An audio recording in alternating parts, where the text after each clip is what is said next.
Alright guys, how you all today? Boy, springtime has sprung. Babies are being born everywhere. We're seeing grass greening up, come out of a very wet winter, and I'm glad we are. Today I want to show you about the coniber traps. The 220s is what I'm using to eliminate groundhogs on horse farms. Groundhogs is something you don't want on a horse farm or around buildings.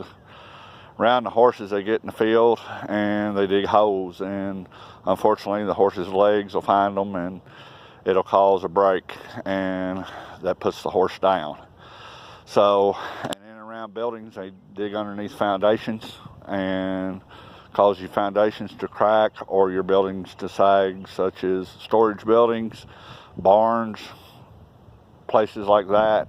They're just a really unwanted pest. But let's get to the coniber. I'll show you the catch and then I'll try my best to show you the remake, okay? As you can see how close we are to the thoroughbreds. Right there they are. We got horses right here. You can't see them over here, but the horses are full in this field. They're just right over the ridge from us. So, but we've got a big old hollow tree. You see, pretty neat old trunk.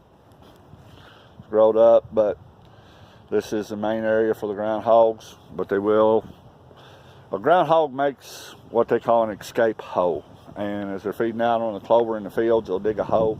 It's their natural instinct, so when predators come along like hawks, owls, coyotes, foxes, they have a place to run and dive into, and this is what causes a threat to the horses.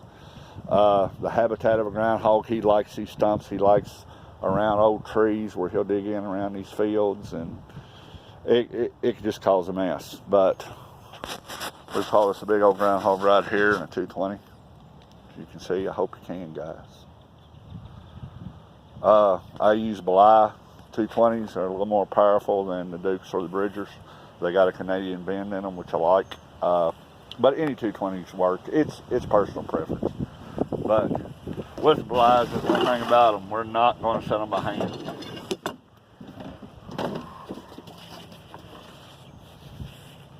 Alright guys, I hope we can do this one-handed. Okay. These are my setting tongs. As you can see, there's a groove cut in the end. A long handle tool that you need for this. Here's your locks. Right here. Lock your spring down once you compress it. Here's the trigger. Okay, so like I said, guys, I hope y'all can see this. What I do, the grooves that are in there, I lock into each eye of the coniber, and that just gives me leverage. And then what I do, I compress the springs down. Lay you down for a minute, guys. You see, I've put my latch on. So there. See how that works?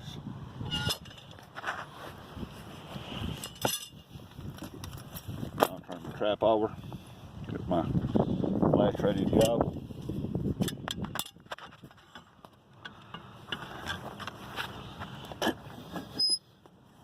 Do the compression again. Like my other spring in. This feeds my groundhog. Okay. Big sow. Alright. Now, to keep, while you're setting this, coniber setting this trap,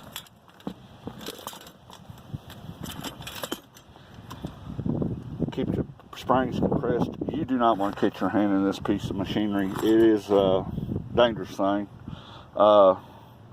Let's talk about safety of a coniber. I do a lot of farmlands. When we come in and do groundhog eradication and we're going to set these traps, I mark them very well.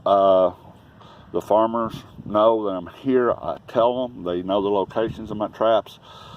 It just keeps everybody safe. I would not advise to use these in urban setting, around subdivision houses where dogs, cats, and children are. This is one trap that is very effective. It's very humane. It is a quick kill. It's quicker than a gun. A lot of times when it goes off, the animals won't even move. It just kills them that fast. And that's why we use it, because it is such a humane trap. But with that, there's no forgiveness if you're in a rural, in an urban setting and you catch somebody's pet or somebody goes fooling with it and gets caught. These traps can give a trapper a very bad name if they are used in the wrong location and used in a wrong application. So just be careful with these and be smart.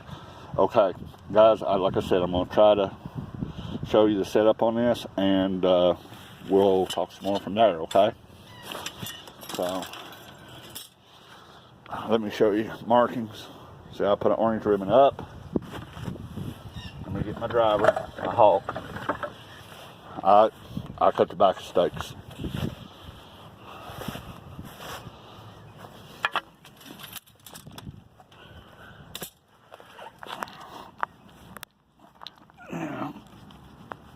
Pull this one up.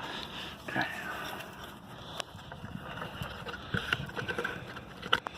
Guys, it's mandatory in the state of Kentucky to check your traps every 24 hours, which makes a lot of sense. I'm telling you. Some people complain about it. I don't. Let me see if I can get something to prop up here so you can see what's going on. Okay. Believe it or not, right there's a hole. Can you see where he's coming in and out? This makes the second groundhog called out of this hole. Sometimes you really have to hunt for him. See, here's my stake. He didn't pull it out of the ground. Let me get my other one. But as you can see, I even marked my stakes. I want people to know where these are located at on the farm. I want people to see them that are mowing, weed eating. Groundhogs pay no attention to the orange ribbon. They're going to come in and out of a hole. If you have a groundhog issue, you set a coniber over every hole, you're not going to miss him. You're going to eliminate them. This, like I said, this is a quick method of getting rid of them, and it works very sufficiently. But like I said, always use these in caution. So let's do the reset. I hope y'all can see.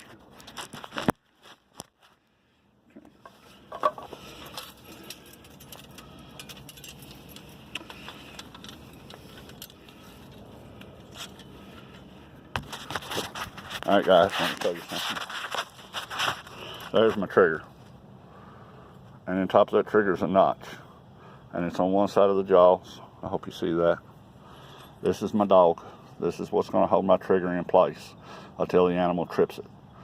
Okay? So, what I want to do...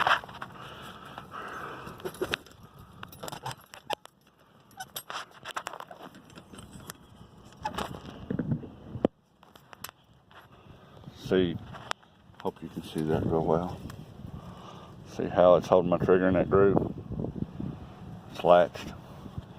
Okay, this is how this works. That groundhog's gonna walk between them jaws and fire that trigger, and when it does, it goes off and it dislocates them. You can use these traps, 330s for beaver. You go down to 110s, 120s, 160s. For muskrat, 160s for coon, if you want to use them for coon. Don't really like marking the fur up. The only way I'll do this is use these for coons if I'm got to. So, but I pretty much just use these for beaver, groundhog, and muskrats. But there's different sizes for different applications and different species. So I hope you, like I said, I hope you see. See, my safeties are still on. Never put your hands in or around that inner square. Trust me, okay? Don't get caught in these things. Now for the setup.